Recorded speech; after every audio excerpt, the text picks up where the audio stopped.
What is going on, everybody? Mach 389 here with another one. And here we go with the RS4 2 once again. I know we're working on it and it's taking its time and it's taking it week by week, but it is what it is. This is just what you gotta do when you're working on a nitro vehicle, any RC in general, if you wanted to get it to run 100% or better. At the end of the day, you don't want anything in your vehicle robbing you of performance. And if you can upgrade your vehicle, why not? So I went along and messed up this 2-speed transmission, as you know. Sorry, I'm looking through the camera, so when I'm reaching for things, it's gonna be a little odd, kind of like when you're looking into a mirror.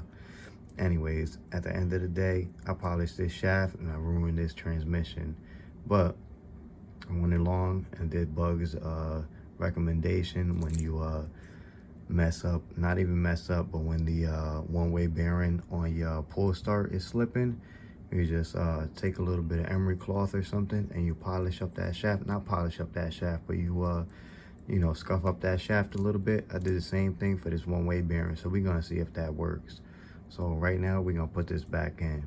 I know I said I wasn't gonna put it back in this vehicle, but at the end of the day, why not? When your vehicle is running and you feel comfortable with it, and you feel comfortable upgrading your vehicle, and you feel comfortable, you know, performing some of these upgrades, you know, go ahead and do it. Right here we have a couple parts here that I want to go over, and we're gonna go into this bucket right now and pick a couple things out. So I'm gonna stop the video, pick a couple things out, and we're gonna come back to the video. All right, what's going on, guys? This is me from the future, and before we get the video started, I just want to let you know this is one of the most important videos of this vehicle's journey, so please stay tuned. The car does look a little different because the car is finally 100% complete. There is one little thing that I need to fix on it, and it's a little rough, but I think it might have to stay that way for now, but we'll talk about that a little later. Let's get into the video. Another thing real quick, guys, later on in the video, I am going to say I don't understand why this first speed can't be fixed to the shaft, just like in the single speed. And the reason for that is because the second gear will outrun the first gear when it engages. And that is the reason why this one is not fixed and it has a one-way bearing. So hopefully that clears it up. I did kind of explain it in the video without knowing I explained it to myself. So hopefully that clears it up for you guys. So when it comes to that point, you already know. All right, you guys, so I got the bucket to the side for now, and right now we're gonna talk about colics. And right now we have 3 different colics. I know 2 of them look the same, but they definitely are different. So right here to the left, this one is thicker than the one to the right. They are basically the same height. As you can see, the middle one is taller, but the middle one is skinnier than the one to the right. The right one is skinnier than the one to the left. So we're gonna see if that changes the flywheel distance. Let me get it out right quick. The flywheel distance, which will give us more room when we assemble our 2-speed transmission. So we're gonna go over that right quick, and let's see what happens. We're gonna actually start assembling things, but before we do that, we're gonna talk about the 2-speed transmission, because that is one of the most important things you need to talk about when you install one of these things in your vehicle. So let's get to that, and give me 1 second to get that together. Also, on these colics, as you can see, this one seems skinnier than this one, and this one definitely is skinnier than that one. But one thing I wanted to note is when you push your flywheel on your colic, when it is on your engine, it is going to compress, and this little gap here will compress, and your flywheel will go down lower depending on what colic you use. So make sure you know what colic you are going to use in your vehicle. So right now I have to test them because I don't like the clearance I am getting. I'm going to show you my bell housing right now. As you can see, there's a funny pattern on my bell housing. So my spurs must have been rubbing on it, and hopefully this corrects that, because not always will this spacer work. Let's see. So usually you have that spacer, and you can use these spacers. Sorry, I can't get that. Like I said, I'm looking through my phone, so give me 1 second. So usually you use these spacers to adjust the height of your bell housing, but you can also use colics. So take that into note. Some people use spacers behind the colics as well. In my case, I'm not going to use spacers behind the colic, but I am going to use one of these smaller colics, because this thicker one here, in my opinion, was keeping my bell too far, which was having a rubbing issue with my 2-speed, and also my first 1-speed, which you can see a little better depending on how the light and hits it. So I'm gonna get that together for you guys, and hopefully the vehicle runs well with the 2-speed and it shifts well. And that's all. Okay, you guys, and right here we have the actual 2-speed transmission, and these are one of the hardest things to set up and one of the easiest things to set up at the same time. So at the end of the day, you need to take your time setting one of these things up. So right here we have a 43 spur from a RS4 3, and then we have a 41 spur from a RS4 2, and we got them here on the shaft. We have a little washer in there. I can't really tell you the size. All I can tell you is, give me 1 second. All right, you guys, so right here we have a few pieces in front of us. We have two 2-speed transmissions and 1 single speed. We do not have the shaft in it. We have the shaft right here, but we do not need that at the moment. So as we see in the 1-speed transmission, it's basically locked to the shaft. We have another shaft that goes into the main shaft that drives this this spur, and it locks it into place, which for some reason I don't understand why the first speed on here can't be locked into place with the shaft, but maybe someone can explain that to me. Anyways, but this one is locked into place. We're gonna put that one to the side for now, because right now we are talking about bearings, and we're talking about the way bearings work and the way they work independently of the way that they spin, inner and outer race. And right here we have a stationary bearing, where this is the brake where the one of the drive shafts go through. So this drive shaft goes through this center bearing, and only the center bearing moves. The outside of the bearing does not move. So I just wanted to point that out for you guys, as opposed to one of these on a shaft here with a spur, which the spur moves independently from the race itself. I understand that the outside of the race of the bearing is locked to the spur, but it still moves independently, and they can move opposite ways of each other. So I wanted to point that out, and that does make a difference when you go into add in a shim in between your first gear spur and your second gear. So as you can tell, your second gear sits along, your first gear sits along your second gear on top of that little hump right there. So I'm gonna try to slide that on. I'm looking through the camera, so it's gonna be a little difficult. I might have to stop the camera to do this. Okay, got it. Okay, so as you can see, it spins, and if you hold the shaft, the first gear spins only one way, as opposed to the second gear spins freely until that clutch locks. So when you go into putting a spacer in between these two gears, the spacer that you put, you do not want sitting along the inner race and the outer race. You only want it sitting, in my opinion, on the inner race, because if you lock those two races together, you will have a serious bind when these two gears go to spin. And you want these gears to be able to spin. Let me get the other one. So you want these two gears to be able to spin independently, even though the bell housing is going to spin them together. As you can see, the bell housing has more teeth on the bottom than on the top, so that makes one gear spin faster than the other, even though they will be spinning together. So you do not want a washer in here causing a bind. You can put a washer in there, but make sure you put a piece of paper. Do not underestimate what a piece of paper can do in between this pulley and this first gear, and that will give you some clearance. And that's what I did with this gear in general.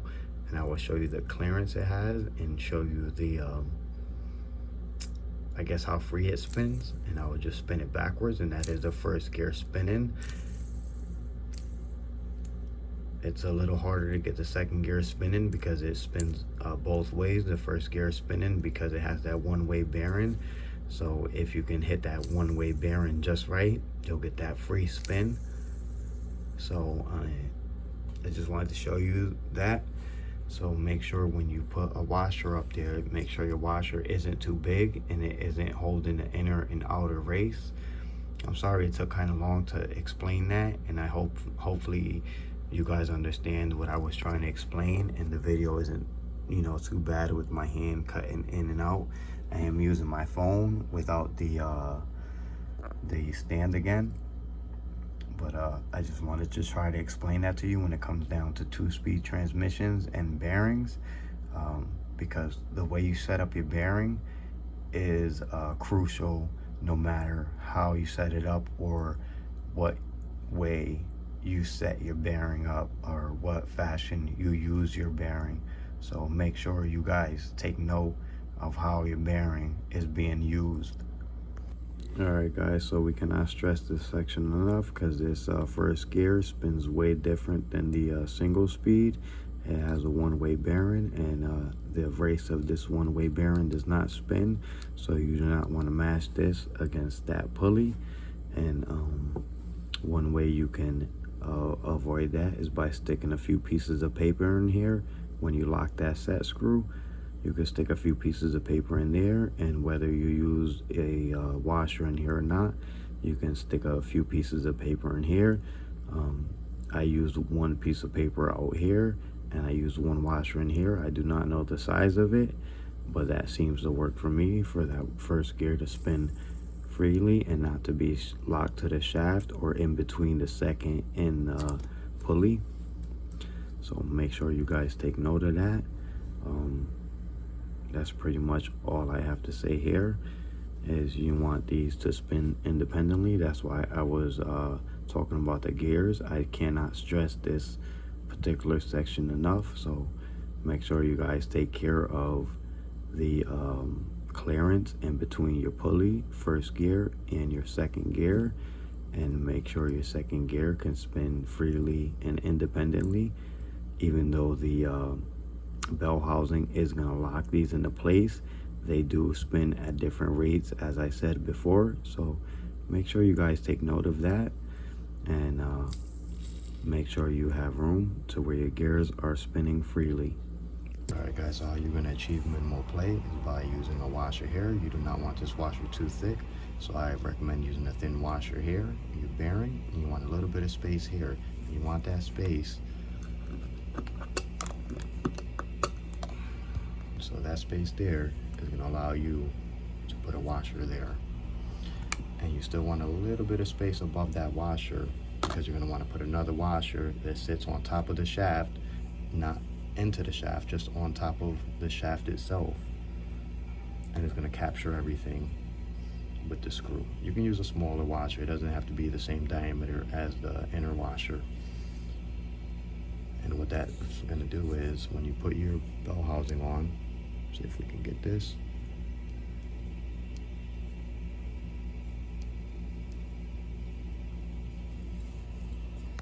Alright guys, so I cannot stress the importance of this washer here and the thickness of it.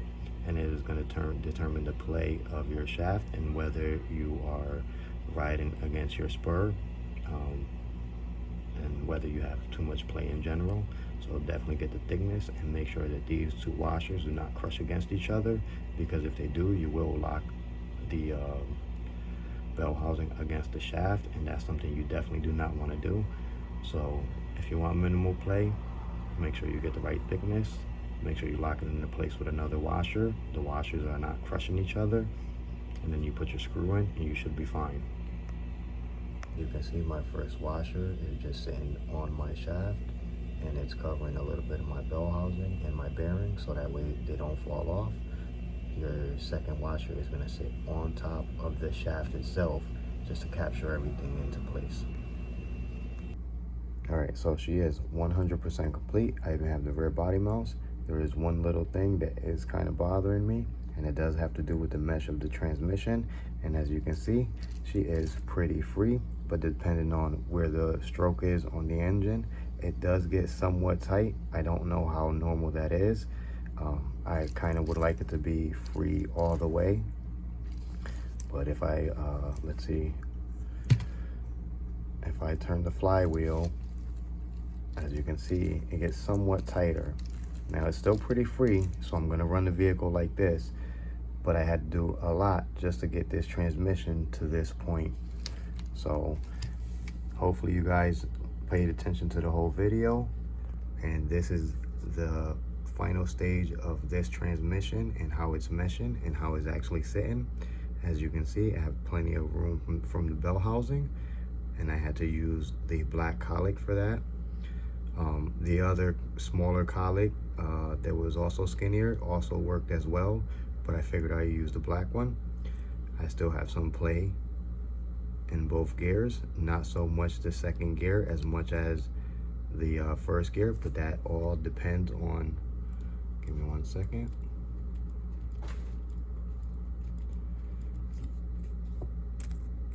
Where the stroke is for the engine. So like I said, it doesn't get overly tight to where I can't move the gears, but it does get tight to where the second gear does get somewhat tight. But I think it will be fine, and if we do have any troubles, we'll try to figure something out. Hopefully the shaft, the crankshaft is not bent, or the shaft up here for the bell housing, hopefully that is not bent. So we're just gonna have to keep an eye on that for now, but for now this is exactly how we're gonna have to keep it. But as you can see, it's meshing just fine. There's nothing rubbing anywhere. There's nice spacing in between your first and second gear. I had to put a thicker belt up here. The belt with the scar going down it started shredding from the sides, so I decided to put this thicker belt up here that I had in the stash. And if I roll it around, the numbers will start popping up, so you guys take note of that if you want to get something slightly thicker, and you can just punch in those numbers online and this belt will pop up.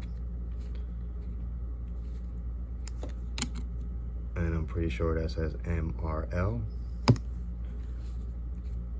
so you guys can look that up if you want. This is the Super Nitro belt. There's the part number for that one. So like I said, it took a lot. Even I had to even disassemble this engine, which threw the mesh off once again. So I had to redo the mesh plenty of times in this vehicle just to get it to this point. So the little spring for the pull start, that little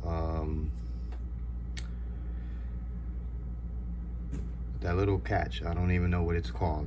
Anyways, that spring inside of the crankshaft broke.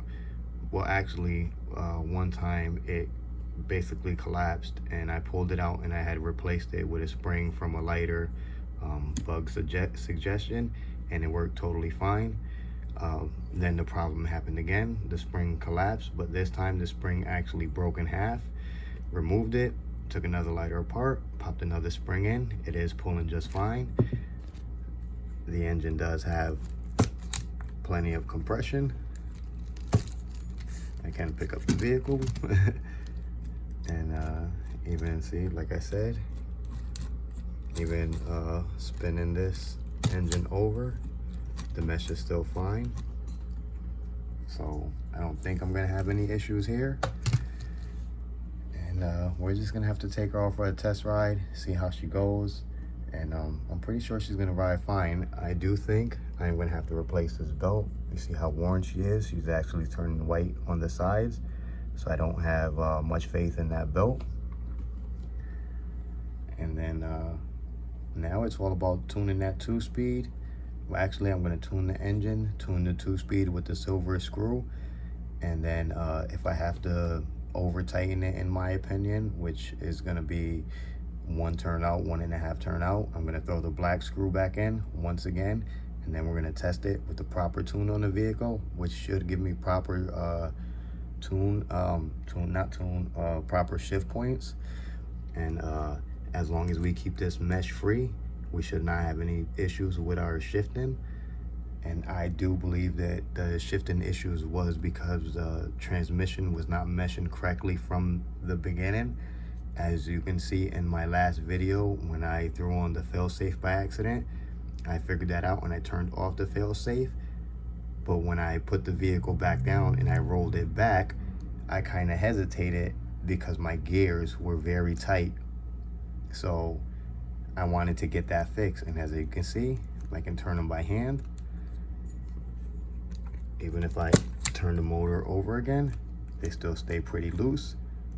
They have play.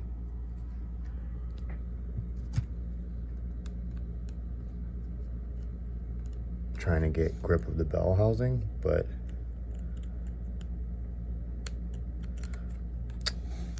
this kind of sucks because,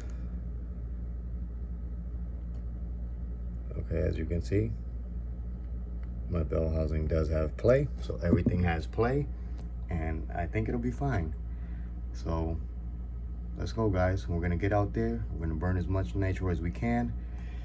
I'm actually down to my last little bit, and I've been saving it because I wanted to get this transmission dead correct before I have to buy another bottle, which I had problems with my actual car, so I had to buy a catalytic converter. We all know how expensive that gets. So that's it for now, guys. So here we go.